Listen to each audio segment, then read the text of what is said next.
Bismillahirrahmanirrahim. Assalamualaikum warahmatullahi wabarakatuh. Alhamdulillahirrabbilalamin. Wassalatu wassalamu ala rasulillah wa ala alihi wa sahbihi wa mawalah, amma ba'du. Sahabat beriman yang dirahmati Allah, Alhamdulillah kita bertemu lagi di channel ini. Pada kesempatan yang berbahagia ini, mari sejenak kita luangkan waktu kita untuk bersama-sama menyimak kajian yang akan disampaikan oleh guru kita. Tentunya banyak sekali ilmu, hikmah, dan manfaat yang bisa kita jadikan pelajaran dalam kehidupan kita sehari-hari. Penasaran siapa beliau? Mari kita simak bersama. Selamat mendengarkan. Saudara kaum muslimin rahimakumullah, harta adalah amanat dan akan kita pertanggungjawabkan. Allah melebihkan rizki sebagian kita dari yang lain agar kita saling tolong menolong, bantu membantu. Nabi janjikan, siapa yang meringankan beban saudaranya muslim di dunia, Allah akan meringankan bebannya di akhirat nanti. Sebuah jaminan dari baginda Nabi. Si orang yang kita bantu barangkali tidak bisa membalas, Allah yang akan membalas lewat jalan lain yang tidak pernah kita sangka-sangka.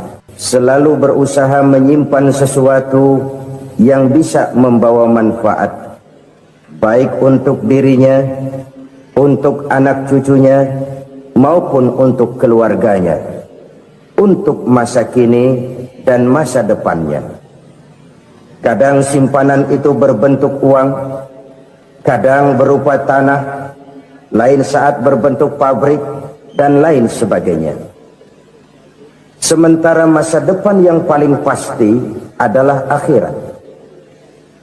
Jika untuk masa depan dunia kita rela memeras keringat, membanting tulang, pergi pagi dan pulang petang, menyimpan uang, menyimpan tanah, menyimpan pabrik, pernahkah kita merenung jika satu saat kiamat datang, kita dibangkitkan dari kubur masing-masing, berdiri di padang mahsyar untuk mempertanggungjawabkan seluruh kegiatan hidup kita di dunia ini, lalu kita akan menuju ke alam akhirat. Sudahkah kita mempunyai simpanan untuk akhirat kita? Pada pertemuan kali ini saya ingin menyampaikan sebuah hadis di mana Rasulullah sallallahu alaihi wasallam bersabda, arba'un min kanzil jannah. Simpanan sorga ada 4 macam. Yang pertama, ikhfa'us sadaqah, menyembunyikan sedekah. Saudara-saudara kaum muslimin, sebagaimana yang kita maklum bahwa Allah subhanahu wa ta'ala melebihkan sebagian rezeki dari kita terhadap yang lain. Ada yang kaya, ada yang setengah kaya, ada yang miskin, ada yang setengah miskin, dan selanjutnya. Ada yang gajinya kecil tapi penghasilannya gede. Ada yang penghasilannya gede tapi nggak punya gaji. Ada juga yang memang gajinya gede dan penghasilannya gede. Kelebihan rezeki merupakan sunnatullah dan tidak harus membuat kita merasa lebih dari yang lain. Bahkan sebaliknya, kelebihan itu harus membuat kita ringan tangan untuk menolong mereka yang memang memerlukan pertolongan. Kalau saudara diberikan ilmu, maka pertanyaan akhirat cuma satu, ilmumu kau amalkan untuk apa?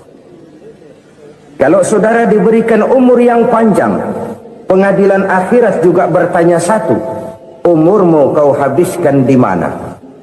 Tapi kalau saudara diberikan harta, pengadilan akhirat akan bertanya dua, hartamu kau dapat dari mana, kau belanjakan kemana? Dari mananya ditanya dan kemananya juga ditanya. Oleh karena kita akan dimintakan pertanggungan jawab, maka amanah yang bernama harta ini harus kita gunakan dengan sebaik-baiknya. Ada penggunaan yang merupakan kewajiban, itu zakat namanya. Ada penggunaan yang sewaktu-waktu, itu infak namanya. Ada yang lebih sewaktu-waktu lagi, dan itu sedekah namanya. Zakat dia terikat oleh haul dan nisab, oleh putaran batas waktu dan ukuran dari harta itu sendiri. Sedangkan infak terikat oleh situasi dan kondisi perekonomian seseorang. Sedangkan sedekah tidak terikat dengan apapun. Dalam kondisi seperti apapun kita bisa melakukan sedekah dengan yang terkecil sekalipun. Sampai-sampai Rasulullah sallallahu alaihi wasallam mengajarkan, la tahqiranna minal ma'rufi syai'an walau an talqa akhaka biwajhin talik. Atau ada hadis, tabassumuka fi wajhi akhika laka sedekah. Senyumanmu kepada temanmu adalah sedekah. Jadi untuk melakukan sedekah tidak harus dalam berbentuk uang. Dengan ilmu kita bisa sedekah, dengan tenaga kita bisa bersedekah, dengan pikiran kita bisa bersedekah, bahkan senyum kepada teman itu pun sedekah. Jadi kalau sedekah dengan uang memang belum punya uang, nyengir aja banyakin. Itu asal pada tempatnya, jangan lalu ketemu tiang listrik cengengesan. Tentu tidak pada tempatnya dan tidak wajar. Nah, sedekah yang paling dicintai Allah adalah sedekah yang disembunyikan. Artinya jauh dari sifat riya. Kan kadang-kadang ada orang sedekah itu disebutkan namanya. Apa tidak bagus? Kalau memang niatnya ikhlas, ya bagus-bagus saja. Untuk memberikan sugesti kepada yang lain. Di Fulan bin Fulan nyumbang sekian, diumumkan. Boleh kalau niatnya untuk memberikan rangsangan kepada yang lain supaya dia menyumbang lebih besar dari orang tadi. Tapi kalau itu mendatangkan riya, maka sedekah yang paling dicintai Allah adalah sedekah yang disembunyikan. Tangan kiri saja tidak tahu apa yang diberikan oleh tangan kanan. Sedekah yang dilakukan dengan ikhlas akan merupakan perbendaharaan surga, tersembunyi dari pandangan orang lain, tidak seorang pun tahu. Karena memang sikap yang baik adalah melupakan kebaikan dan mengingat kesalahan. Itu salah satu ciri orang bahagia. Orang yang selalu mengingat kesalahannya dan berusaha melupakan segala kebaikannya. Kalau dia akan berada kebaikan, dia tidak bisa ikut, dia merasa rugi karena dia merasa belum pernah berbuat baik. Tapi kalau akan melakukan kesalahan baru, dia ingat kesalahan yang sudah-sudah, sehingga terhalang baginya untuk melakukan satu kesalahan baru. Demikianlah saudara-saudara, bahwa Allah melebihkan rizki sebagian kita dari yang lain, agar terjadi tolong-menolong dalam kehidupan ini. Jadi kesenjangan yang nature, kesenjangan yang alami, itu sunnatullah. Ada yang kaya, ada yang miskin, ada yang kelas menengah. Nah, kenapa lalu sekarang kita berusaha mengentaskan kemiskinan? Oleh karena adanya kesenjangan struktural. Kalau yang kaya bisa semakin kaya, kenapa yang miskin tidak bisa naik jadi ikut sedikit kaya? Sebab pada dasarnya Islam adalah agama yang sejak turunnya sudah berupaya memerangi kemiskinan. Bahkan dikatakan kemiskinan itu mendekatkan kepada kekufuran. Orang kalau miskin udah dekat banget sama kafir. Gampang menjadi kafir. Berapa banyak saudara-saudara kita yang oleh karena soal perut, oleh karena soal materi, terpaksa meninggalkan dan menanggalkan akidahnya, menjual petunjuk yang diberikan Allah dengan kesenangan dunia yang cuma sebentar ini. Na'udzubillah summa na'udzubillah. Jadi makin kita sembunyikan satu sedekah, semakin banyak perbendaharaan kita di surga. Sedekah yang paling dicintai Allah adalah sedekah yang disembunyikan. Malahan ada seorang sufi, dia punya kebiasaan kalau pergi sholat Jumat dia bawa uang, itu uang dia taruh di bawah tikar masjid. Dia niat sedekah kepada siapa saja yang nemuin itu duit. Maksudnya apa? Supaya yang nemuin nggak tahu siapa yang punya duit. Demikian dia saking ingin menyembunyikan sedekahnya. Karena sifat riya itu bisa memakan amal kita sendiri. Riya itu termasuk menyebut-nyebut kebaikan kita.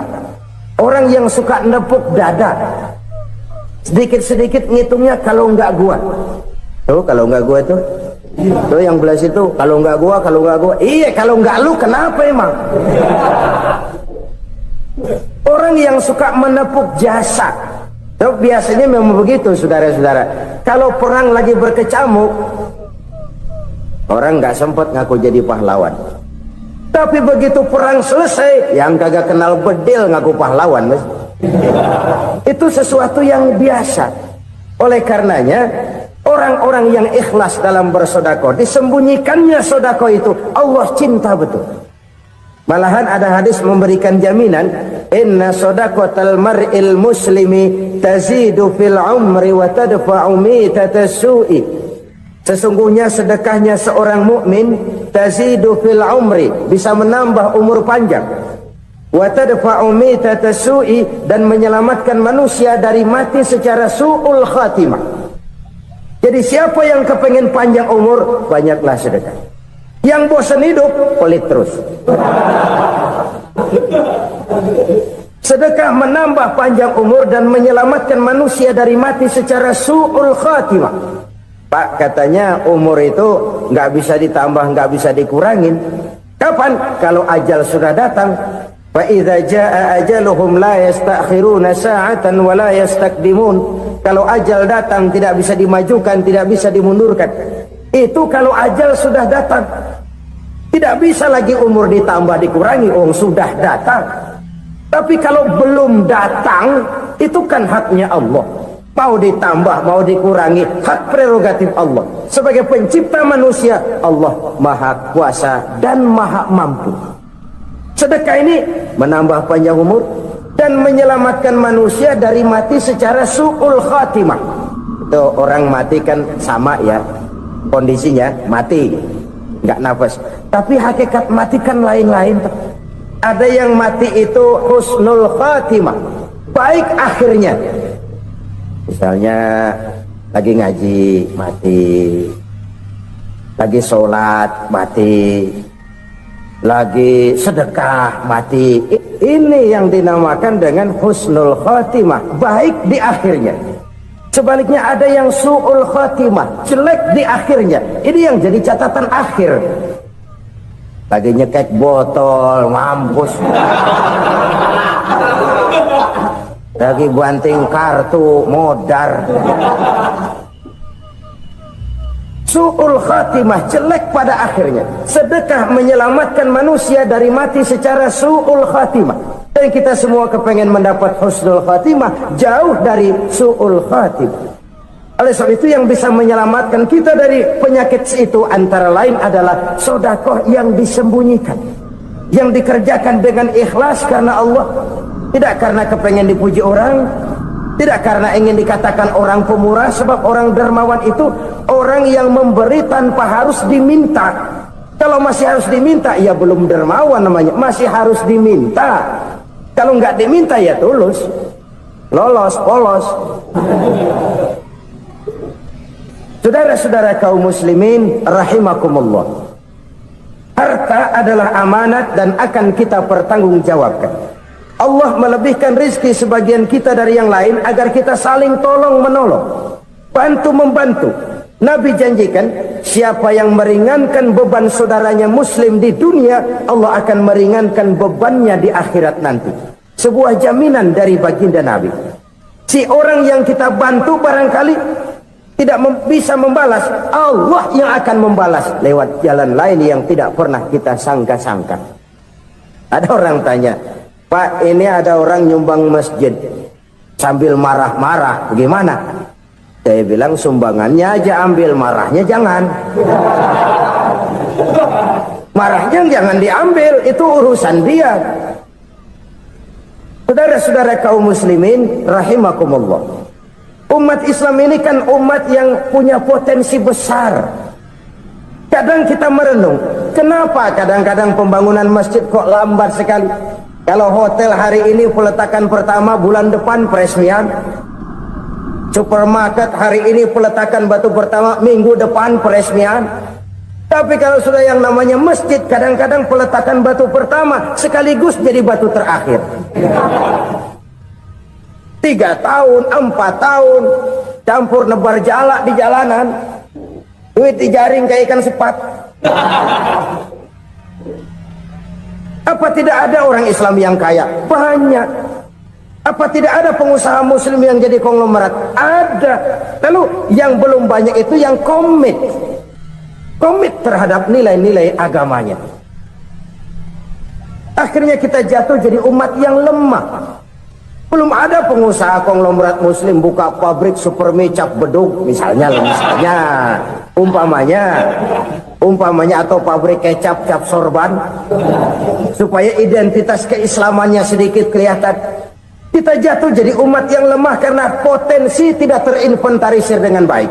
Kita ini ibarat kompor yang cuma matengin nasi orang lain. Potensi kita dimanfaatkan oleh orang lain. Ukhuwah Islamiyah kita baru terbatas kepada silaturahmi.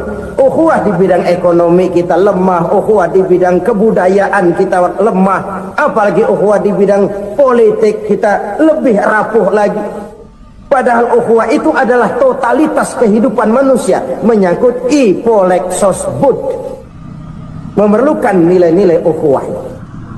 Jadi oleh karena itu mari kita menyadari di dalam harta kita, walaupun kita yang cari pergi pagi pulang sore peras keringat banting tulang, di sana ada harta anak yatim, di sana ada hak masjid, di sana ada hak pesantren, di sana ada hak jihad.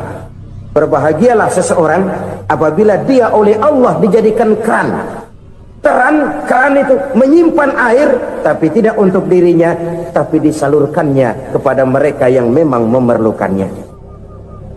Saudara-saudara kaum muslimin rahimakumullah, ini yang pertama. Jadi perbendaharaan surga adalah menyembunyikan sedekah. Orang lain nggak tahu, kita pun nggak pernah ngitung-ngitung.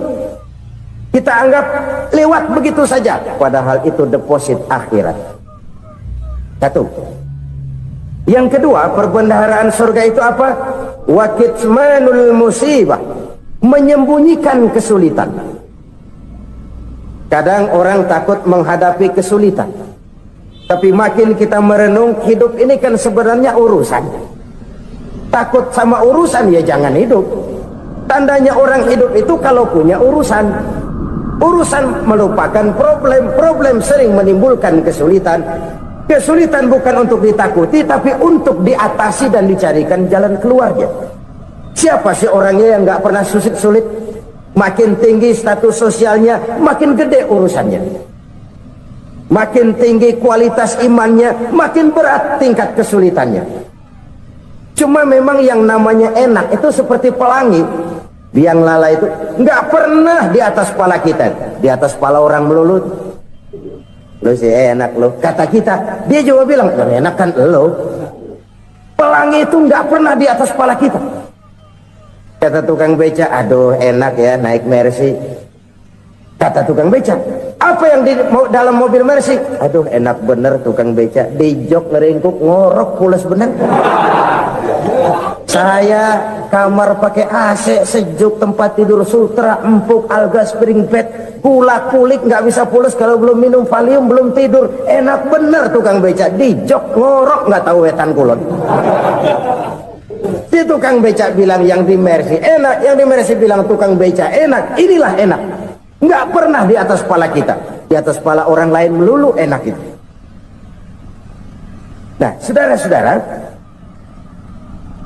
yang merupakan perbendaharaan surga itu orang yang bisa menyembunyikan kesulitan, baik pribadi ataupun rumah tangga. Nih terutama rumah tangga yang jadi soalnya. Kadang-kadang kita ini kalau senang, sebaliknya kalau senang kita diam, kalem aja, cuek.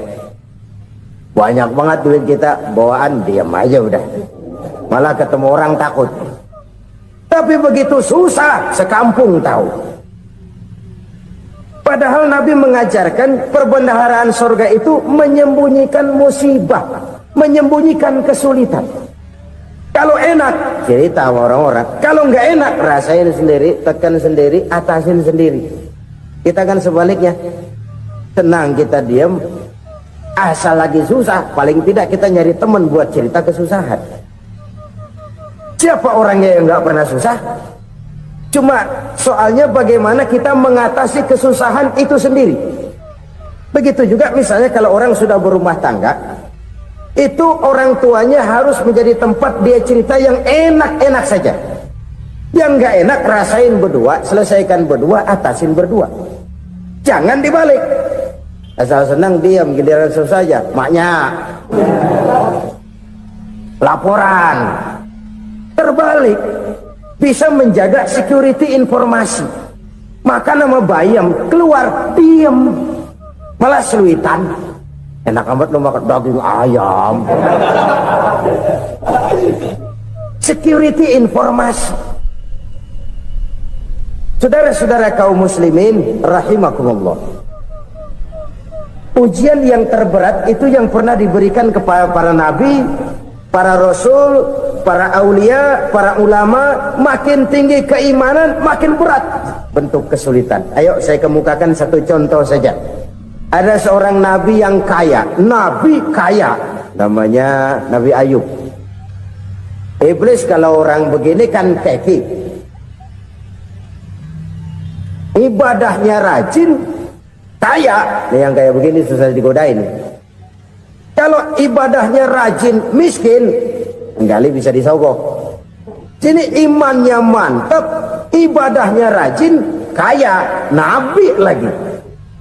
Oh, tapi namanya iblis nggak kurang akal. Laporan, Tuhan, kenapa Les? Ya ini bahasa saya, bahasa Qurannya sih nggak gitu. Itu hambamu yang namanya Ayub, dia rajin ibadah cuma karena dikasih kaya aja. Coba kasih miskin dia, berhenti dia sembahyang. Ah, kamu bisa aja. Saya tahu Ayub itu hambaku yang ikhlas. Saya buktiin Tuhan, silahkan.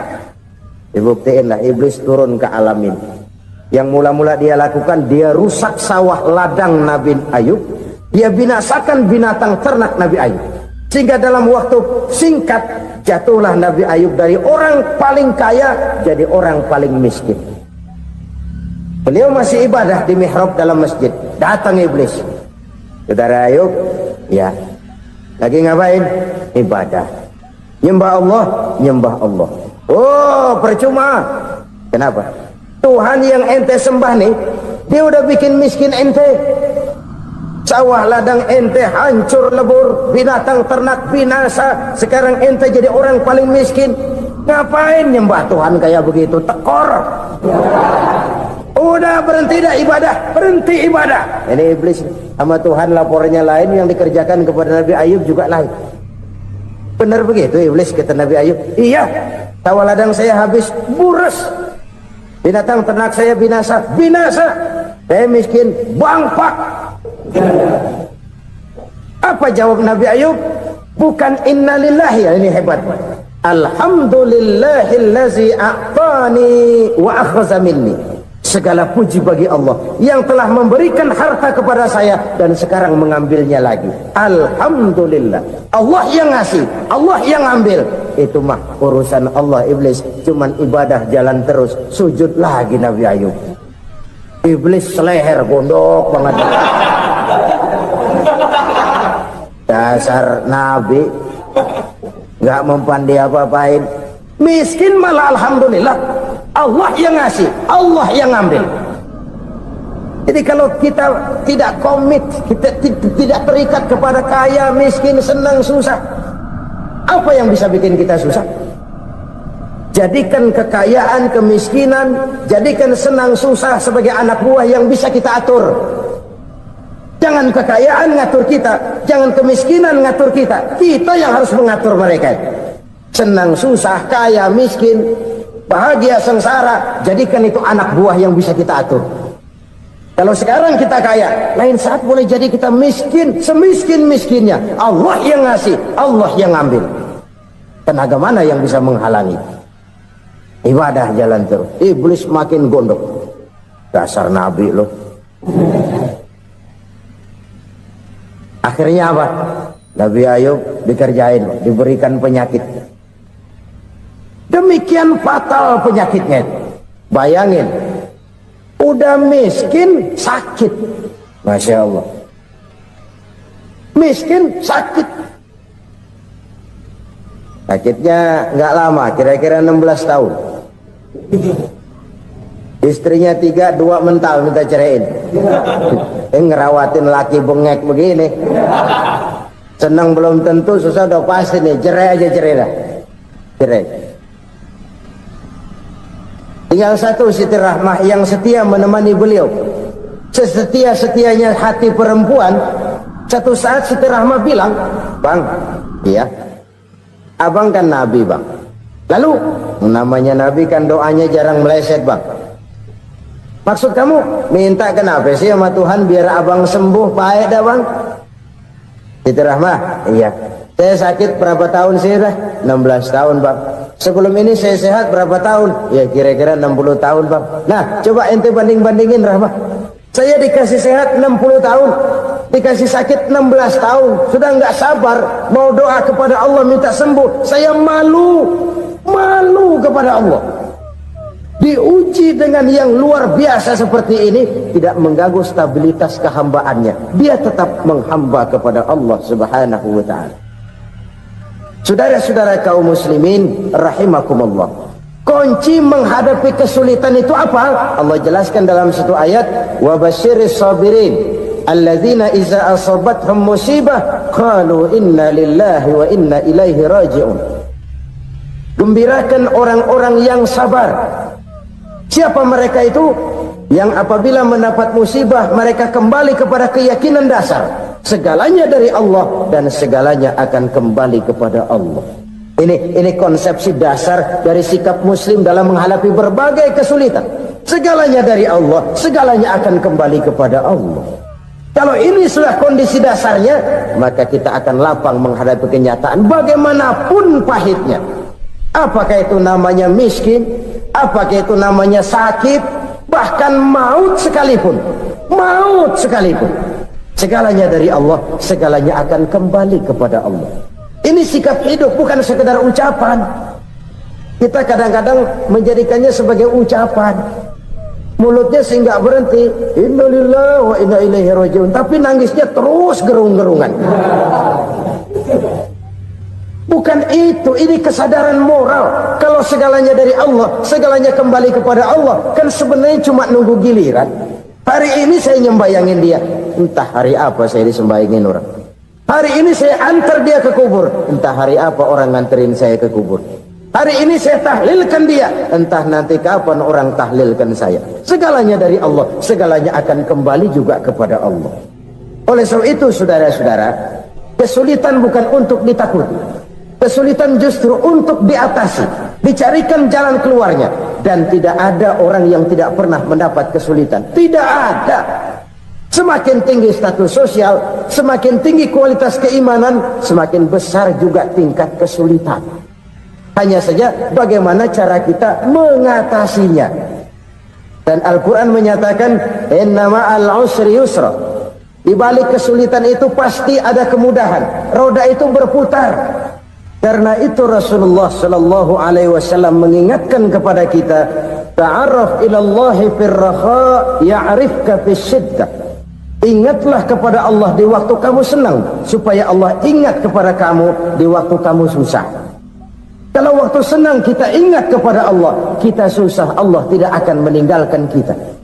Tapi kalau waktu senang kita jauh dari Allah, sujud tidak sempat, dengan masjid jauh, ketika senang kita lupakan Allah, nanti begitu kita susah, Allah lupakan kita, dan itu menyakitkan. Oleh karena itu orang-orang tua kita dulu bilang, kalau lagi sehat ingat-ingat lu bakal sakit nanti. Kalau lagi kaya ingat-ingat satu saat kita bakal jatuh miskin.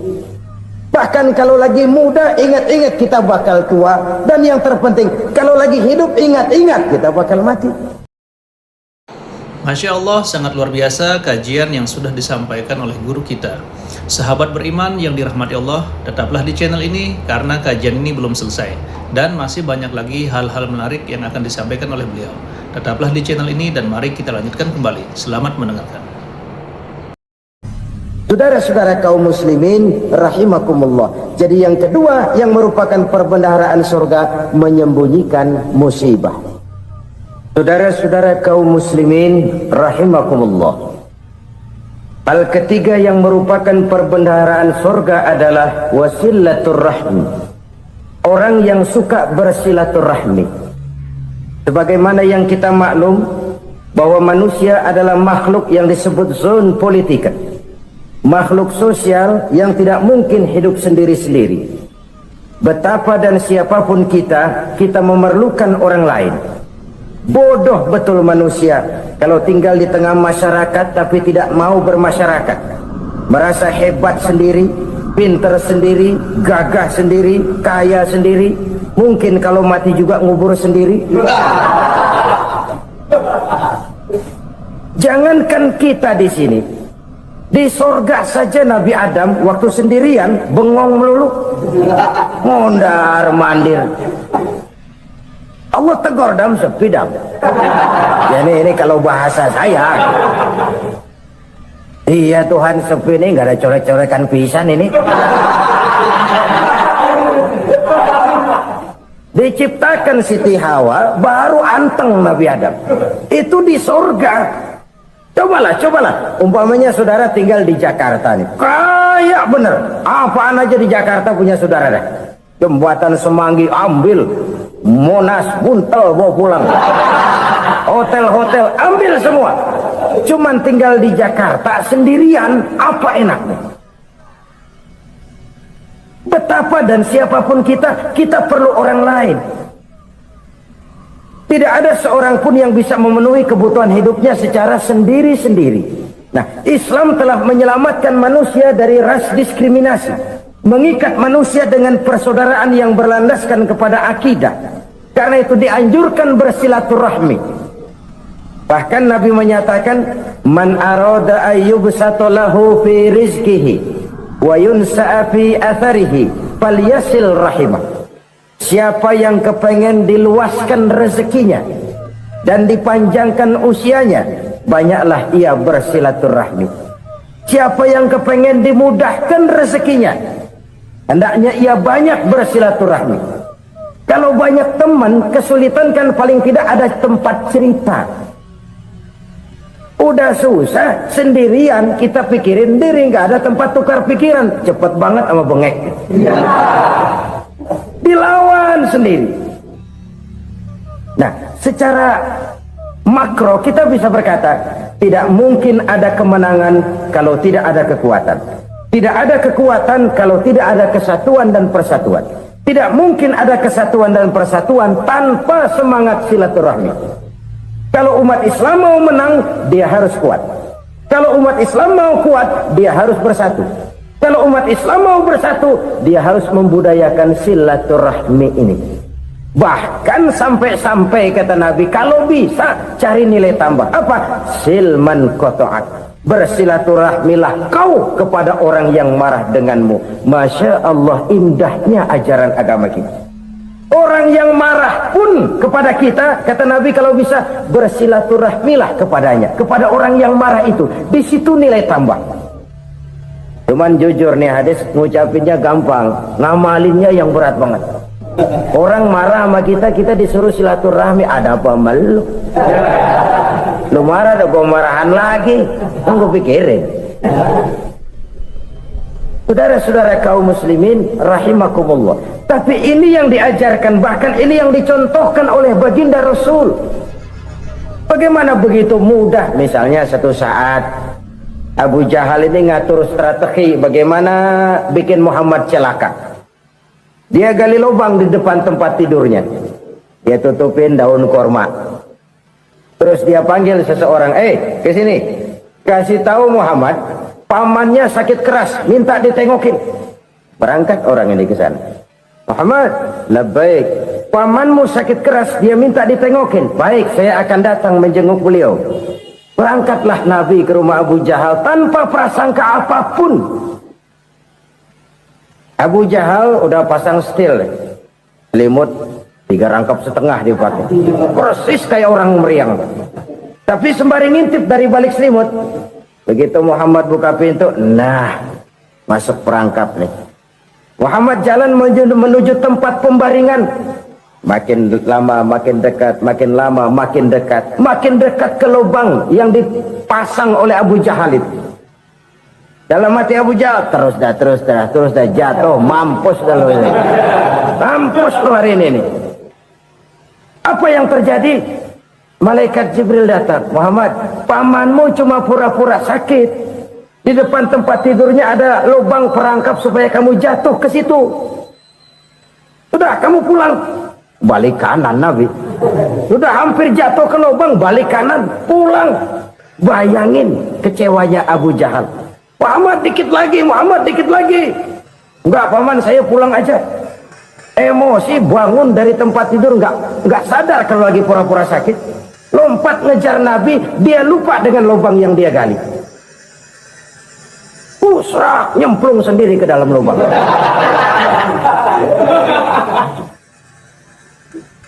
Nabi terus berlalu. Ini terjadi keanehan. Jatuh ke lubang yang dia gali itu sebenarnya nggak terlalu dalam ya, antara 3-4 meteran lah. Tolong saya jatuh ke lubang ini. Datanglah pelayan-pelayannya itu. Angkat saya dari sini. Oh, yang ngulurin tambang. Satu gulung, belum juga nyampe itu tambah. Kurang, beli lagi ke warung. Sambung, ulur lagi, nggak juga bisa sampai. Wah, ini kerjaan Muhammad ini. Tolong, siapa salah seorang kamu ke rumah Muhammad, kasih tahu encangnya kecebur. Minta ditolongin. Sampaikan kepada Rasul. Kenapa? Pamanmu jatuh ke lubang, Muhammad minta tolong diangkatin. Tambang udah nyambung-nyambung nggak nyampe juga. Ya, nanti saya datang, saya tolong. Coba. Nyata-nyata orang berniat jahat mau mencelakakan dia. Datang dia menolong. Ini yang disebut air tuba dibalas air susu ya ini. Bukan sebaliknya. Air tuba dibalas air susu. Paman, kecebur ya? Iya Muhammad, tolong ini. Pegang tangan saya. Nabi ulurkan tangannya. Nyampe. Dipegang oleh Abu Jahal. Diangkat ke atas. Sampai atas. Apa kata Abu Jahal? Sihirmu memang hebat Muhammad. Udah ditolongin dikata sihir. Yang enak kita kemplang kan itu orang begitu. Urusan apa? Tapi inilah akhlak. Kalau bisa kamu bersilaturahmilah dengan orang yang marah kepadamu sekalipun. Orang marah kita tetap baik. So, kalau kita berbuat baik sama orang yang memang baik, rasanya sih biasa-biasa aja. Orang baik kita baik lagi, ya draw aja, belum ada nilai tambah di situ. Baru ada nilai tambah kalau kita bisa berbuat baik kepada orang yang nyakitin kita. Itu namanya kita setingkat di atas dia. Dia sakitin kita, kita berbuat baik sama dia. Dia pelit sama kita, kita baik sama dia. Dia marahin kita, kita deketin dia. Di situ kita punya nilai tambah. Jadi siapa yang ingin diluaskan rezekinya kata Nabi dan dipanjangkan umurnya, hendaklah ia banyak-banyak bersilaturahmi. Sederhana sebenarnya silaturahmi, tapi silaturahmi membangkitkan semangat kesatuan dan persatuan. Kesatuan dan persatuan melahirkan kekuatan. Dalam matematika 1 ditambah 1 pasti 2. Tapi di tengah masyarakat, 1 orang takut ditambah 1 orang takut, hasilnya jadi 2 orang setengah berani. Kenapa setengah berani? Karena udah berdua. Tadi pan takut sendirian. Kalau dia kumpul turu-turu takutlah jadi berani. Kita yang lemah, kita yang tidak berdaya, kita yang miskin, kalau mau kompak bersatu, apa yang nggak bisa kita kerjain?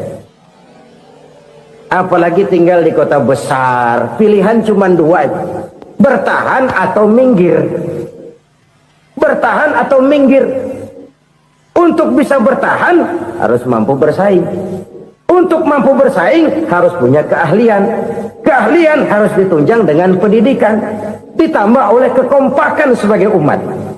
Udah miskin mencar mulu, orang injak kita. Orang nggak pandang urusan apa malu.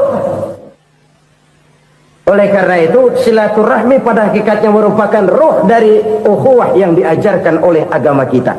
Bagaimana Islam menyelamatkan masyarakat manusia dari ras diskriminasi, mengikat manusia, dan tidak ada persaudaraan yang lebih indah selain persaudaraan yang diikat dengan nilai-nilai akidah. Sepanjang orang di jalan Allah, itulah saudara kita. Keluar dia dari jalan Allah, selesailah persaudaraan sampai di situ. Karena itu, kalau ingin menyimpan sesuatu di surga, banyaklah bersilaturahmi. Datang ke rumah ini, datang ke rumah itu, dan lain sebagainya. Itu simpanan kita di akhirat nanti. Ini yang ketiga. Saudara-saudara, yang keempat, perbendaharaan surga itu apa? Wa qawlu la hawla wa la quwwata illa billah. Ucapan la hawla wa la quwwata illa billah. Ibadah kan ada yang berat, modalnya besar. Bangun masjid berat, modalnya besar. Bangun rumah sakit berat, modalnya besar. Ada ibadah yang berat tapi modalnya ringan. Misalnya puasa.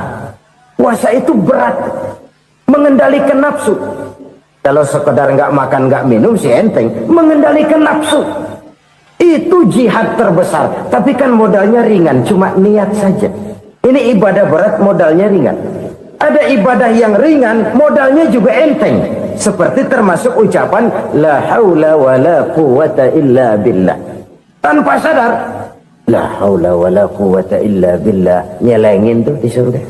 Nyelengin, kita nggak terasa. Nyelengin simpenan akhirat. La haula wa la quwwata illa billah. Nyimpan lagi. Kaget. La haula wa la quwwata illa billah. Nyimpan lagi. Banyak simpenan. Walaupun sebenarnya yang dimaksud di sini adalah kesadaran batin.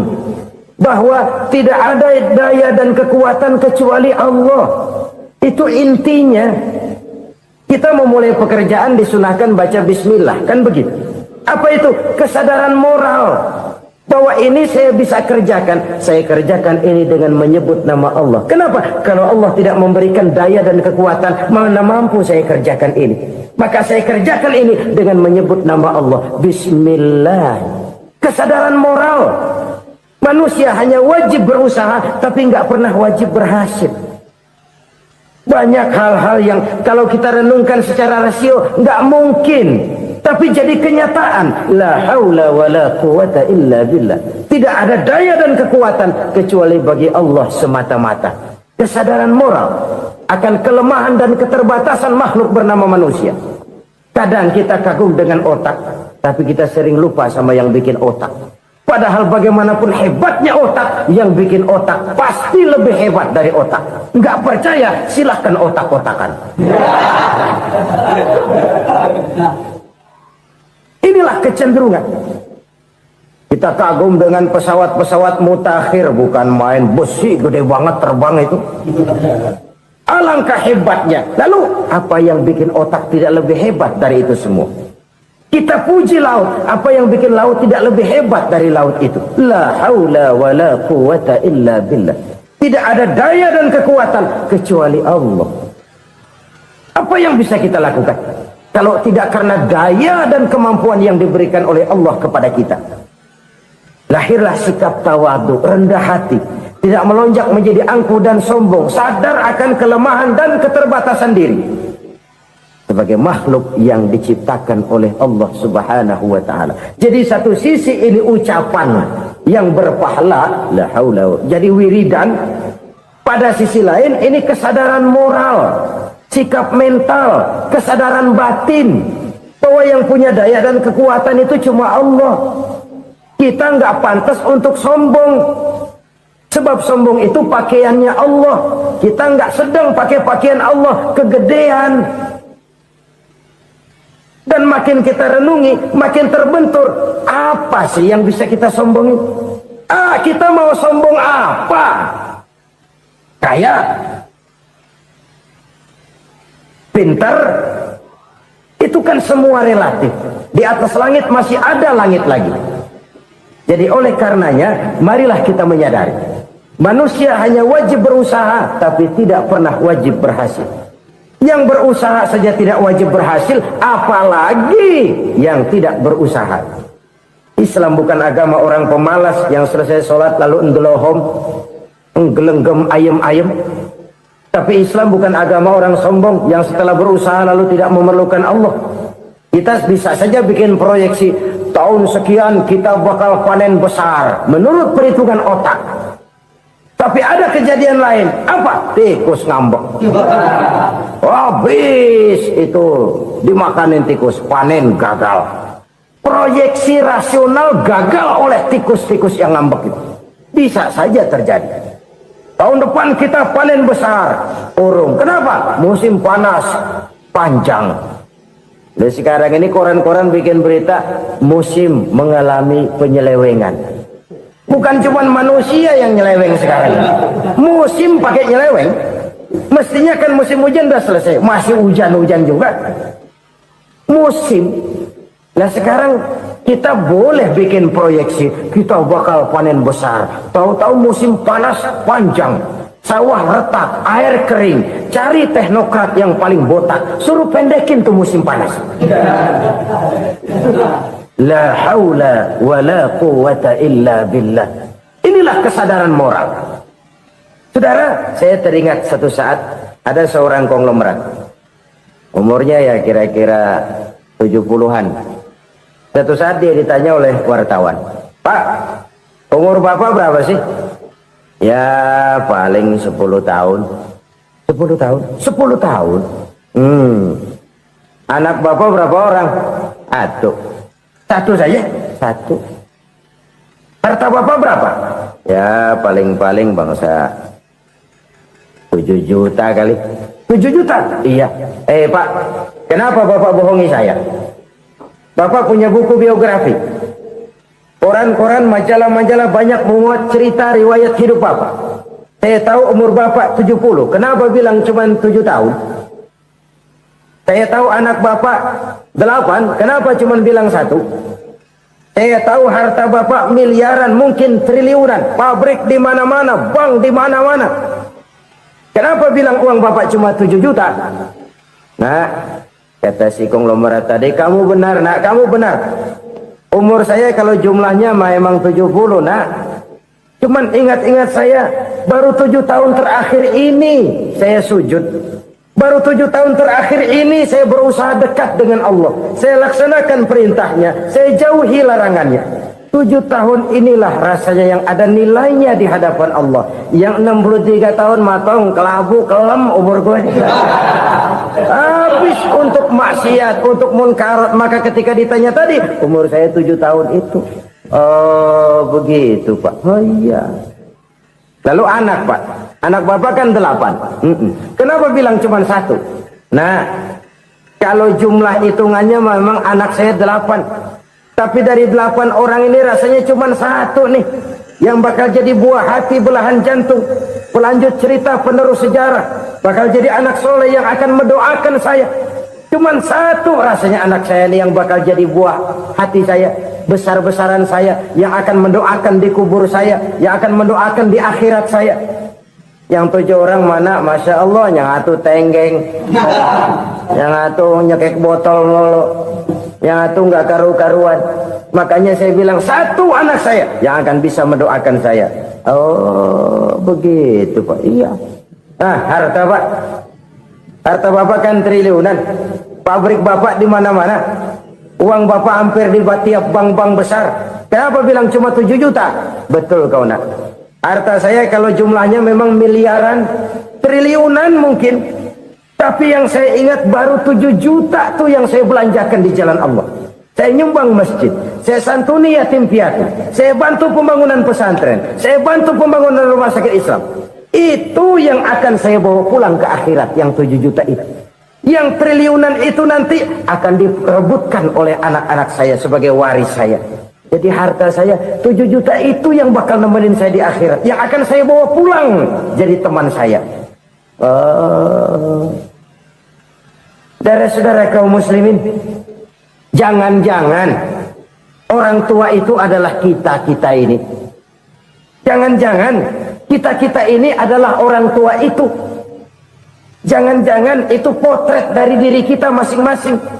Dari sekian umur yang diberikan Allah, berapa tahun yang ada nilainya di hadapan Allah? Dari sekian anak-anak yang merupakan amanah, berapa yang akan mendoakan kita sebagai orang tuanya menjadi anak soleh? Dari sekian banyak harta yang diberikan Allah, berapa yang akan kita bawa pulang menghadapnya nanti, yang kita belanjakan di jalan Allah? Ini sebuah potret kehidupan. Karena itu kita kembali kepada la haula wa la quwwata illa billah. Kita wajib berusaha, kita wajib berikhtiar. Selebihnya segala daya dan kekuatan hanya milik Allah saja semata-mata. Satu kesadaran batin dari setiap pribadi muslim. Setelah ia berusaha dan berikhtiar, ia menyerahkannya kepada Allah Subhanahu wa ta'ala. Jadi satu sisi ini merupakan wiridan ucapan yang mengandung pahala, pada sisi lain ini merupakan sikap batin dari seorang muslim di dalam ia menghadapi realitas kehidupan ini. Saudara-saudara kaum muslimin rahimakumullah, kalau ini kita jadikan satu basis kehidupan, maka ini akan menyelamatkan manusia dari kemungkinan tergelincir menjadi orang yang lupa diri dan lupa darat.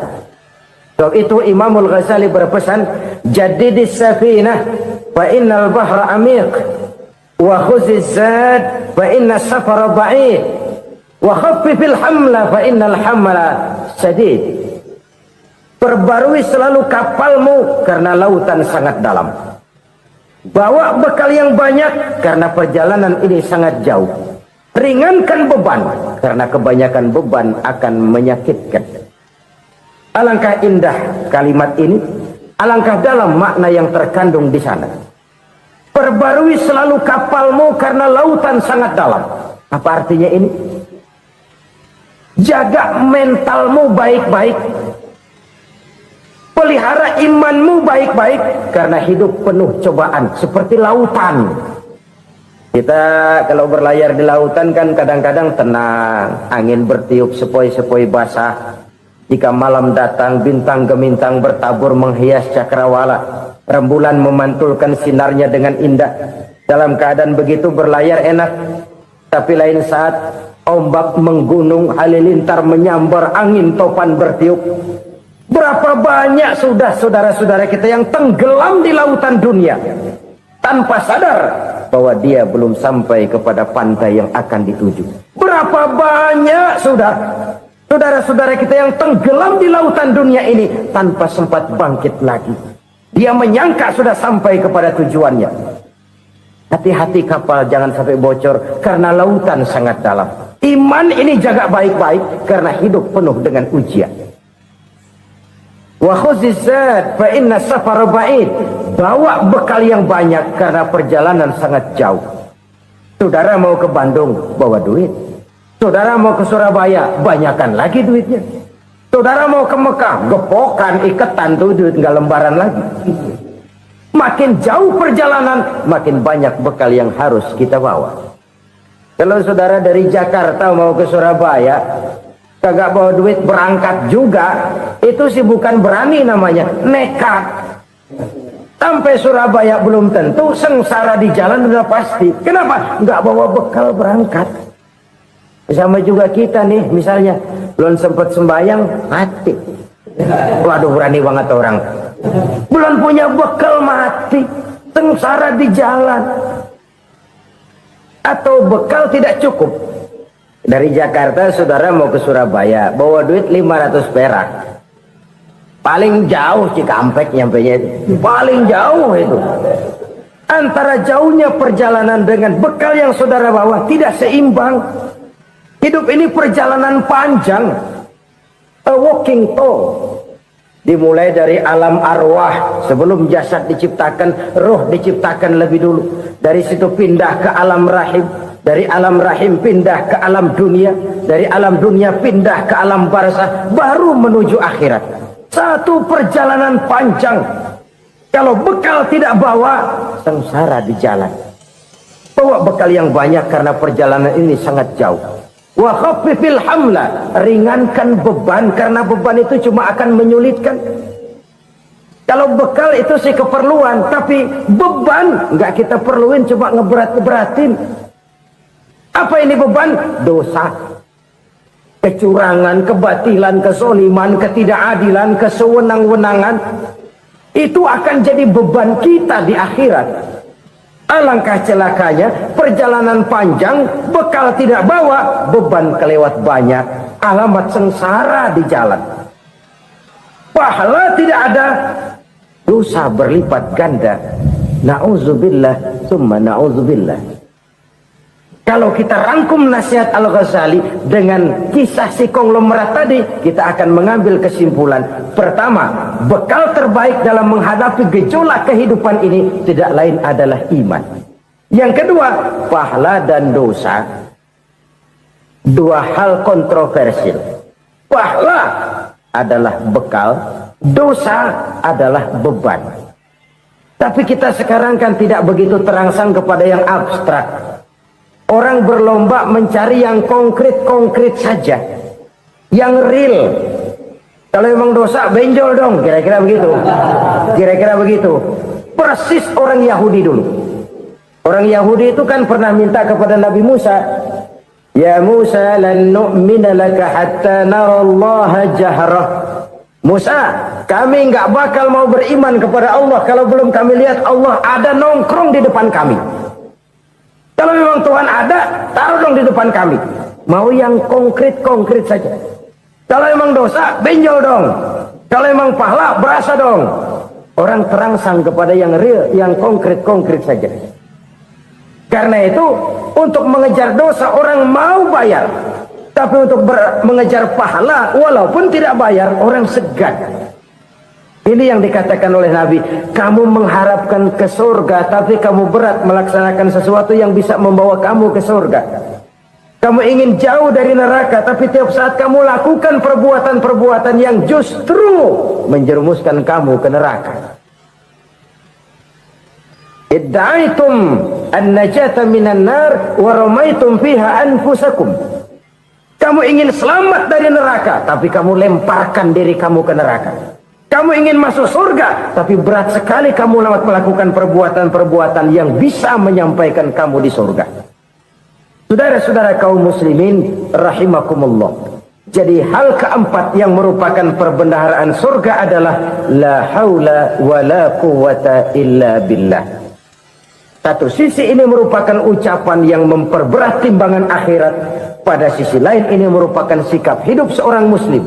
Kesadaran batin yang sangat dalam bahwa tidak ada daya dan kekuatan kecuali Allah. Dan itu kita simbolkan pada saat memulai pekerjaan dengan Bismillah. Dengan menyebut nama Allah. Satu kesadaran moral. Saya hanya bisa melakukan ini karena diberikan daya dan kekuatan oleh Allah. Lahirlah sikap tawadu, rendah hati, tidak melonjak menjadi angkuh dan sombong. Saudara-saudara, sampai sini dulu jumpa kita kali ini.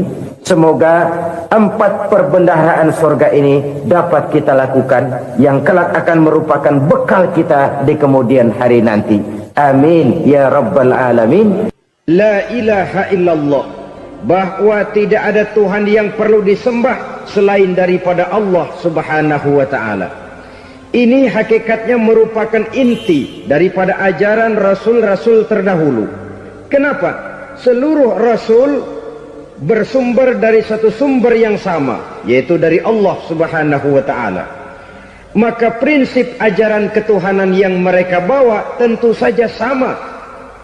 Nabi Adam mengajarkan la ilaha illallah.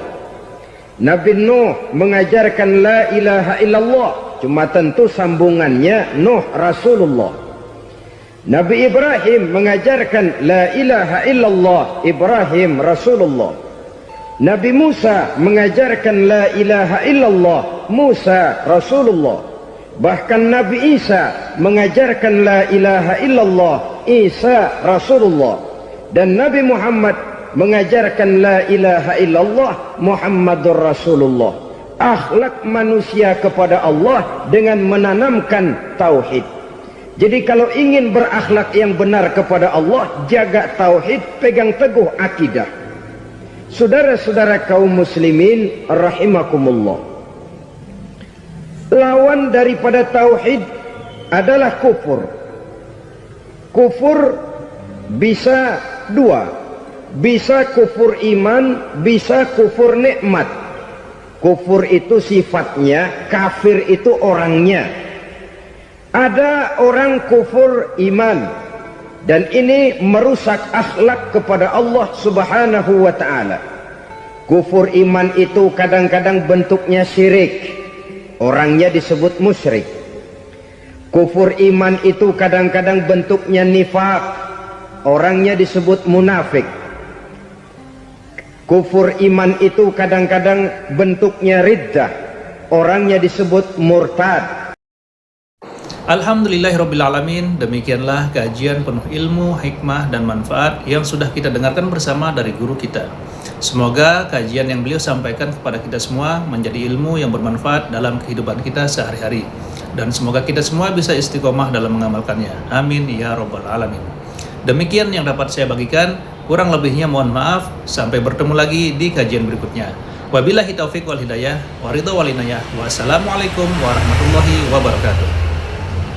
Setelah kita mendengarkan bersama kajian yang sangat luar biasa dari guru kita, sekarang mari kita lanjutkan aktivitas kita masing-masing. Semoga kajian yang beliau sampaikan kepada kita semua menjadi ilmu yang bermanfaat dalam kehidupan kita sehari-hari. Dan semoga kita semua bisa istiqomah dalam mengamalkannya. Amin ya rabbal alamin. Buat sahabat semua, saya ucapkan selamat beraktivitas dan sukses selalu. Sampai bertemu lagi di video berikutnya.